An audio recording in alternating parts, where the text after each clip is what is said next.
हमारे सभी दर्शकों को सादर प्रणाम। जय श्री कृष्ण। विवाह में ये जो 16 नवंबर से लेकर 15 दिसंबर तक की स्थिति है, ये जो महीना है पूरा नवंबर दिसंबर जो स्थिति मैं बता रहा हूँ, इसमें ऐसी कौन सी राशियाँ हैं वे यदि विवाह करें तो यह समय उनके लिए अच्छा रहता है। वर और वधू दोनों की स्थितियाँ यहाँ पर क्लियर करूँगा कि लड़के की राशि क्या हो तो यह महीना शुभ है और लड़की की राशि क्या है तो यह समय उनके लिए शुभ रहेगा विवाह में।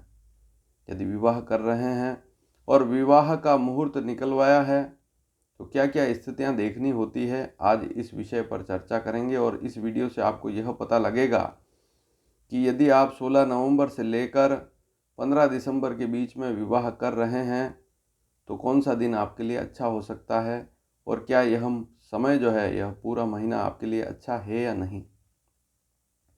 क्योंकि बहुत सी बार कन्फ्यूज़न रहता है कि इस समय में किसी ने क्या बताया, किसी ने क्या बताया, आपने क्या देखा, क्या पढ़ा, क्या सुना, और फिर आप उस पर विचार करते हैं, करें या ना करें। तो आज मैं क्लियर करूँगा। तो हमेशा ही एक बात ध्यान में रखने की होती है कि सूर्य, ये जो समय है 15 नवंबर लगभग, यहाँ से थोड़ा सा परिवर्तन होता है। तो यूँ मानकर चलें कि कभी 15 है, कभी 16 है, कभी 14 नवंबर भी है। सूर्य वृश्चिक राशि पर गोचर प्रारंभ करता है और यह एक महीने तक स्थिति चलती है। और 2024 में यह स्थिति बन रही है 16 नवंबर 2024 सुबह 7:32 से लेकर 15 दिसंबर 2024 रात्रि 10:10 तक सूर्य वृश्चिक राशि पर रहेगा। अब इस समय में बहुत सारी शादियां होगी, तो सूर्य जो होता है उसकी स्थिति यदि खराब है तो लड़के का सूर्य खराब हो जाता है और वहाँ पर विवाह के लिए मना कर दिया जाता है। तो यदि जब हम मुहूर्त निकलवाने जाते हैं तो लड़के का सूर्य देखते हैं, फिर लड़के का चंद्रमा देखते हैं। इसी प्रकार से जो लड़की है विवाह मुहूर्त में उसका गुरु देखते हैं लड़की का, और लड़की का चंद्रमा देखते हैं। अगर ये स्थितियां ठीक है तभी विवाह का मुहूर्त निकलता है। कुल मिलाकर इस वीडियो का उद्देश्य यही है कि नवंबर का महीना कैसे रहेगा। 15 नवंबर 16 नवंबर से, जैसे कि मैंने तारीख बताई, 16 नवंबर सुबह 7:32 से लेकर 15 दिसंबर 2024 रात्रि 10:10 तक, इस समय के बीच में अगर विवाह कर रहे हैं तो किन राशि वालों के लिए यह समय अच्छा रहेगा। तो सबसे पहले वर की बात कर लें, अर्थात लड़के की बात कर लें। लड़के, अगर कोई लड़का है, विवाह हो रहा है इस समय में 16 नवंबर से लेकर इस साल अगर देखें, कभी यह स्थिति 15 नवंबर भी हो सकती है, तो थोड़ा बहुत एक दिन का फर्क पड़ सकता है। लेकिन सूर्य की स्थिति फिक्स रहती है इस समय में, यह निर्यन सूर्य की स्थिति है। तो लड़के का सूर्य देखते हैं। ज्योतिष शास्त्र में कहा गया है कि यदि किसी लड़के की राशि से सूर्य तीसरा, छठा, 10वां और 11वां हो तो उसे शुभ कहा गया है। तीसरा, छठा, 10वां, 11वां हो तो ऐसे सूर्य को शुभ कहा गया है। पहला, दूसरा, 5वां, 7वां, 9वां सूर्य हो तो इसे मध्यम कहा गया है। ऐसे सूर्य में भी विवाह कर सकते हैं, लेकिन इसे मध्यम कहा गया है। बहुत सी बार पूजा के लिए भी कहते हैं। और चौथा, 8वां, 12वां सूर्य हो लड़के का तो उस महीने में विवाह नहीं किया जाता है। तो सीधा सा गणना अगर देखें तो 12 राशियां, उनका पूरा क्रम है। कई बार वीडियो द्वारा बता चुका हूं कि मान लीजिए किसी लड़के की मेष राशि है। अब इस समय में वृश्चिक राशि पर सूर्य रहेगा एक महीने तक, 16 नवंबर से 15 दिसंबर तक। तो वृश्चिक राशि 8 नंबर की राशि होती है। तो मेष राशि से अगर गणना करें तो 8वां सूर्य रहेगा। मेष राशि वालों का 8वां सूर्य रहेगा। तो इसी प्रकार से गणना करेंगे। आपकी राशि से लेकर सूर्य जिस राशि पर है वहाँ तक गणना करेंगे। अगर तीसरा, छठा, 10वां, 11वां है तो सूर्य शुभ स्थिति में है। और पहला, दूसरा, 5वां, 7वां, 9वां सूर्य है तो मध्यम स्थिति है, इसमें भी विवाह कर सकते हैं। लेकिन चौथा, 8वां, 12वां सूर्य है तो बहुत सी बार पंडित जी विवाह मुहूर्त के लिए मना कर देते हैं। तो लड़के की बात हो रही, लड़कियों के बारे में भी बताऊंगा, वधू के बारे में भी जानकारी दूंगा इसी वीडियो में। लेकिन पहले यह स्थिति समझ लें कि जिनकी कन्या राशि है, मिथुन राशि है, कुंभ राशि और मकर राशि है। कन्या राशि से अगर देखें तो तीसरा सूर्य रहेगा इस महीने में। 16 नवंबर से 15 दिसंबर श्रेष्ठ योग बन रहा है। इसमें अगर विवाह करते हैं तो यह स्थिति वैसे मानकर चलें कि फिक्स रहती है। लड़कों के लिए तो फिक्स स्थिति है, लड़कियों के लिए ज़रूर बदलाव होगा क्योंकि गुरु हर साल बदल जाता है। लेकिन सूर्य इस महीने में 15 नवंबर या 16 नवंबर से लेकर 15 दिसंबर के बीच में सूर्य वृश्चिक राशि पर ही रहता है, यह फिक्स स्थिति है।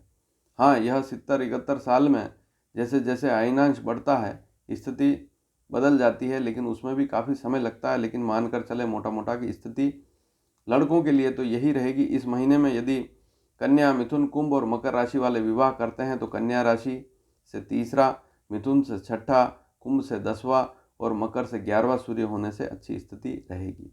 इसी प्रकार वृश्चिक का पहला, तुला राशि का दूसरा सूर्य है, कर्क राशि का 5वां सूर्य रहेगा, वृषभ से 7वां सूर्य रहेगा, मीन से 9वां सूर्य रहेगा। मीन, मेष, वृषभ, मिथुन, कर्क, सिंह, कन्या, तुला, वृश्चिक। तो मीन से वृश्चिक तक गणना करनी है। जैसे घड़ी चलती है, 1 के बाद 2, 2 के बाद 3, फिर 12, 12 के बाद वापस 1, तो इसी प्रकार से राशियों की भी गणना ऐसे ही की जाती है, ऐसे सूर्य की स्थिति देखी जाती है। तो वृश्चिक का पहला है, जिन लड़कों की वृश्चिक राशि पहला सूर्य रहेगा, तुला राशि वालों का दूसरा सूर्य रहेगा, कर्क राशि वालों का 5वां, वृषभ राशि वालों का 7वां और मीन राशि वालों का 9वां सूर्य रहेगा। यह सूर्य की स्थिति मध्यम कहलाती है। आवश्यकता विशेष में इन राशि वालों को भी इस समय में विवाह करना अशुभ नहीं है, ठीक स्थिति कर सकते हैं। लेकिन जिनकी मेष राशि है, सिंह राशि है, धनु राशि है, उनके लिए यह महीना हर साल यूँ मानकर चलें कि अशुभ ही रहेगा, ऐसा पंडितों द्वारा कहा जाता है। जनरली तो यही कहा जाएगा कि आप जैसे सिंह राशि है तो सिंह, कन्या, तुला, वृश्चिक चौथा सूर्य है, इस महीने में विवाह का मुहूर्त नहीं आएगा। या मेष राशि है तो 8वां सूर्य है, विवाह का मुहूर्त नहीं आएगा। धनु राशि है तो 12वां सूर्य है लड़कों का, तो लड़के का सूर्य देखते हैं तो इस महीने मुहूर्त के लिए मना कर देते हैं।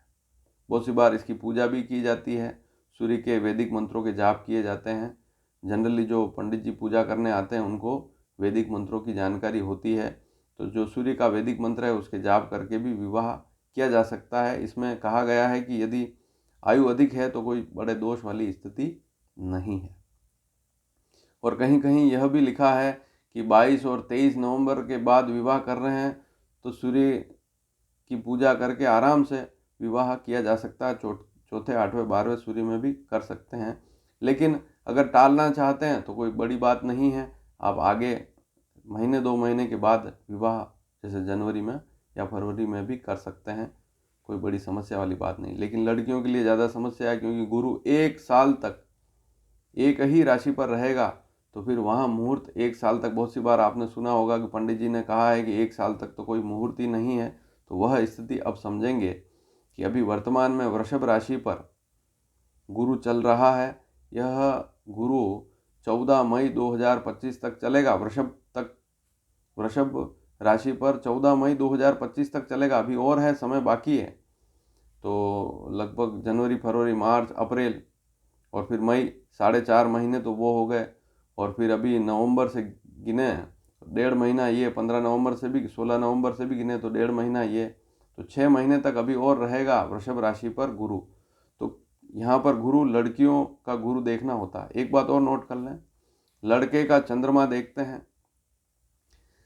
अब 16 नवंबर से 15 दिसंबर के बीच में जो भी तारीख आपने डिसाइड की है विवाह की, वैसे मैं विवाह के मुहूर्त मैंने बताए हैं नवंबर दिसंबर के, आप चाहें तो उन वीडियो को देख सकते हैं। वहाँ मैंने चंद्रमा की स्थिति बताई है कि किन राशि वालों के लिए कौन सा मुहूर्त ठीक रहेगा, तो उसको देखकर आप पता लगा सकते हैं। लेकिन यदि आपकी राशि से चौथा, 8वां, 12वां चंद्रमा है तो उनके लिए वह दिन शुभ नहीं होता है। तो इस बात को भी जरूर नोट कर लें कि जिस दिन विवाह कर रहे हैं पंचांग में, उस दिन किस राशि पर चंद्रमा है वह लिखा हुआ होता है। तो आपकी राशि से उस राशि तक गिनना है। और यदि आपकी राशि से चौथा, 8वां, 12वां चंद्रमा है तो पंडित जी मना कर देते हैं कि इस दिन तो मुहूर्त नहीं है।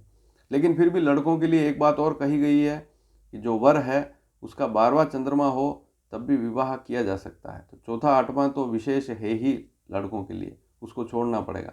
12वें चंद्रमा में बहुत ज़रूरी हो, फिर आगे मान लीजिए कोई ज़रूरी काम है, कहीं बाहर जाना है, विदेश में रहते हैं, यहीं छुट्टी मिली है, तो फिर विवाह 12वें चंद्रमा में, लड़के का 12वां चंद्रमा है तो कर सकते हैं। अब लड़की के बारे में जानेंगे। यदि कोई वधू है, लड़की है, शादी का मुहूर्त निकल रहे हैं, तो ये जो 16 नवंबर से लेकर 15 दिसंबर का समय कैसा रहेगा, एक बात और नोट कर लें।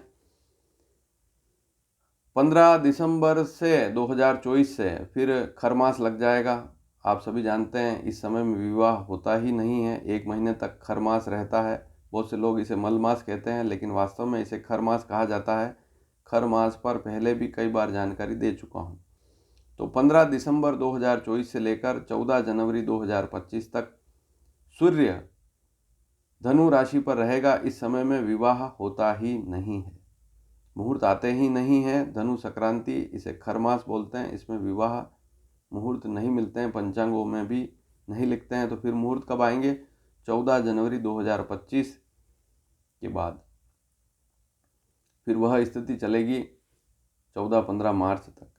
फिर वापस दूसरा खरमास आएगा, वह लगभग 14-15 मार्च से लेकर 14-15 अप्रैल तक चलेगा। उसमें भी शुभ मांगलिक कार्य नहीं होते हैं। यदि किसी लड़की की राशि से गुरु दूसरा, 5वां, 7वां, 9वां, 11वां है तो इस गुरु को शुभ गुरु कहा जाता है। और इसके अलावा पहला, तीसरा, छठा, 10वां गुरु हो, आपकी राशि से कोई लड़की है, उसकी राशि से गुरु पहला, तीसरा, छठा, 10वां हो तो इसे मध्यम कहा गया है। और चौथा, 8वां, 12वां हो तो ऐसे गुरु को अशुभ कहा जाता है। फिर जिनकी राशि से, जिन कन्याओं या लड़कियों की राशि से गुरु चौथा, 8वां, 12वां है, उनके लिए फिर पंडित जी मना कर देते हैं कि इस समय में तो आप विवाह नहीं कर सकते। या आपको कहा होगा, जैसे मैं आपको बता दूं, आपको क्लियर हो जाएगा। मेष राशि है, जिन लड़कियों की मेष राशि है उनका दूसरा गुरु रहेगा 14 मई तक, 14 मई 2025 तक दूसरा गुरु शुभ होता है, कोई दिक्कत वाली बात नहीं। मकर राशि से 5वां है, उनके लिए भी अति शुभ है 14 मई तक। वृश्चिक राशि है, उनसे 7वां पड़ेगा। वृश्चिक, धनु, मकर, कुंभ, मीन, मेष, वृषभ। वृश्चिक राशि 8 नंबर की होती है। तो यहाँ राशि का सीधा मतलब है आपकी जन्म राशि से, अर्थात चंद्र राशि आपको देखनी है, सूर्य राशि नहीं देखनी है। तो इस बात पर भी ध्यान जरूर दें, मैं इस पर भी वीडियो बना चुका हूँ। तो वृश्चिक से 7वां है। कन्या राशि वाली जितनी भी लड़कियां हैं उनका 9वां गुरु रहेगा 14 मई 25 तक, कोई दिक्कत वाली बात नहीं, शुभ रहेगा। और कर्क राशि से, जिनकी कर्क राशि है, जिन वधु कन्याओं की, लड़कियों की, उनकी राशि से 11वां गुरु रहेगा, तो उनके लिए भी यह समय शुभ रहेगा। तो नवंबर हो, फिर इसके बाद जनवरी, फरवरी, मार्च में जो भी मुहूर्त निकल रहे हैं, अप्रैल में हैं, इन राशि वालों के लिए तो कोई समस्या है ही नहीं। मेष, मकर, वृश्चिक, कन्या और कर्क, इनके लिए तो शुभ स्थिति रहेगी। मध्यम किन के लिए है? वृषभ राशि, वृषभ पर ही गुरु है तो वृषभ पहला हो गया गुरु। मीन से तीसरा है तो मीन राशि वालों के लिए मध्यम गुरु है। धनु से छठा है तो ये इनके लिए भी मध्यम गुरु रहेगा 14 मई 2025 तक। और सिंह राशि से 10वां रहेगा तो उनके लिए भी मध्यम रहेगा। तो यह मध्यम गुरु कहा गया है। बहुत सी बार इसकी पूजा बताते हैं पंडित जी, मध्यम गुरु में पूजा करके कर सकते हैं, लेकिन पूजा ना करें तो वहाँ पर स्थिति एक देखनी है कि आयु अधिक है। वैसे तो आयु अधिक ही होती है आज के समय में, 22-23 से पहले तो कोई शादी करता ही नहीं है, तो वैसे गुरु की पूजा की आवश्यकता नहीं है, ऐसा शास्त्रों में लिखा है। अब चौथा, 8वां, 12वां गुरु किनका है? जिनकी मिथुन राशि है उनकी राशि से 12वां गुरु है 14 मई 2025 तक। तुला राशि है तो उनकी राशि से 8वां है। तुला, वृश्चिक, धनु, मकर, कुंभ, मीन, मेष, वृषभ 8 बार गिनना पड़ेगा, तो 8वां है तुला राशि। जिन लड़कियों की है उनकी राशि से गुरु 8वां रहेगा। और कुंभ राशि जिन लड़कियों की है उनकी राशि से यह गुरु 14 मई 2025 तक चौथा रहेगा। तो जिनकी मिथुन राशि है, तुला राशि है, कुंभ राशि है, वे जैसे ही मुहूर्त निकलवाने जाते हैं पंडित जी के पास, वे मना कर देते हैं, आपके तो अभी मई तक कोई मुहूर्त नहीं है, 14 मई तक विवाह का कोई मुहूर्त नहीं है, अब क्या करें? तो एक बात नोट कर लें, जिनकी आयु अधिक है, 18 साल से अधिक तो होगी ही, तो अधिक आयु में गुरु शुद्धि की आवश्यकता नहीं है, ऐसा शास्त्रों में स्पष्टतया लिखा है। फिर भी अगर आपको ऐसा लगता है कि चौथा है, जैसे कुंभ का चौथा गुरु है, तुला का 8वां है, मिथुन का 12वां है, तो इन राशि वालों को यह चाहिए कि ज़्यादा से ज़्यादा अगर आप चाहें गुरु के जाप करवा सकते हैं, गुरु के वैदिक मंत्रों के जाप करवा के विवाह कर सकते हैं। अब अगर कोई लड़की है, जिस दिन विवाह हो रहा है तो लड़के का चंद्रमा भी देखना है और लड़की का भी चंद्रमा देखना है। जब आप पंचांग खरीद कर लाएंगे तो आपको पता लगेगा उस पंचांग में जिस दिन विवाह कर रहे हैं उस दिन चंद्रमा आगे लिखा हुआ होता है कि आज चंद्रमा इस राशि पर है, कन्या पर है, तुला पे है, जिस किसी राशि पर है वह लिखा हुआ होता है। तो अपनी राशि से उस राशि तक गणना करनी है।